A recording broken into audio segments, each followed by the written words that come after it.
నమస్తే అండి అందరికీ. ప్రస్తుతం మనం రాజధాని అమరావతిలోని N13 రోడ్డు మీద అయితే ఉన్నామండి. N13 రోడ్డు గురించి నేను మీకు గత చాలా వీడియోలో చెప్పి ఉన్నాను.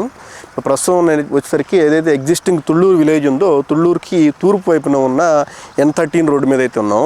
మనం గమనించవచ్చు ఈ ఆల్మోస్ట్ డ్రైనేజ్ ట్రంచ్ సిస్టమ్ ఏదైతే ఉందో వాటికి సంబంధించిన వర్క్ అనేది కంప్లీట్ అయిపోయింది. దాని తర్వాత గ్రావెల్ రిమూవింగ్ అంటే బ్లాక్ సాయిల్ రిమూవింగ్ అనేది కూడా కంప్లీట్ అయిపోయి దాని తర్వాత గ్రావెల్ అనేది చేసేదానికి అనేది ప్రయత్నం చేస్తాం. చాలా పెద్ద రోడ్డు అండి ఇది. అంటే ఆల్మోస్ట్ 60 మీటర్ రోడ్డు ఉంటుంది. బోత్ సైడ్స్ గ్రీనరీ ఉండి మనకి ఒక డైమండ్ జంక్షన్ లాగా ఏర్పడుతుంది. ఒక 150-170 ఎకరాల్లో తుళ్ళూరుకి తూర్పు వైపున ఒక డైమండ్ సర్కిల్ జంక్షన్ లాగా అనేది ఏర్పడుతూ ఉంటుంది.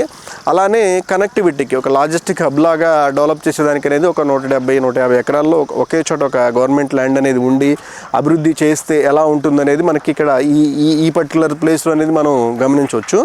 అంటే స్పేస్ అనేది ఉంది, డెవలప్మెంట్ యాక్టివిటీ చేసేదానికి ఎక్కువగా అవకాశం ఉంది. అంటే E5 N13 రోడ్ జంక్షన్ అని చెప్పి మనం మాట్లాడుకుంటూ ఉంటామండి. N13 నుంచి N12కి వెళ్ళేదానికి మధ్యలో మనకి రెసిడెన్షియల్ కమర్షియల్ ప్లాట్లు అనేవి ఉన్నాయి.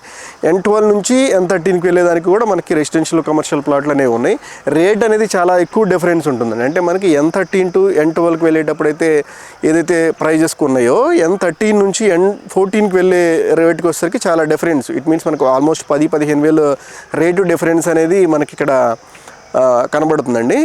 ఈ పరిసర ప్రదేశాల్లో మనకి ఏంటంటే తుళ్ళూరు, రాయపూడి, అబరేజ్పాలెం, కొండమరాజుపాలెం రెవెన్యూలకు సంబంధించి అంటే ఇట్ మీన్స్ ఇది మేజర్గా మాట్లాడుకుంటే నేలపాడు, తుళ్ళూరు రెవెన్యూలకు సంబంధించి ఈ డైమండ్ జంక్షన్లో, అలానే తుళ్ళూరుకి పడమర వైపున అబరేజ్పాలెం కానివ్వండి, శాఖమూరు రెవెన్యూలకు సంబంధించి కానీ మనకి రెసిడెన్షియల్ ప్లాట్లు, కమర్షియల్ ప్లాట్లు అమ్మకానికి అందుబాటులో కలవాలండి. కావాల్సిన వారు సంప్రదించగలరు. Professional consultancy Amaravati.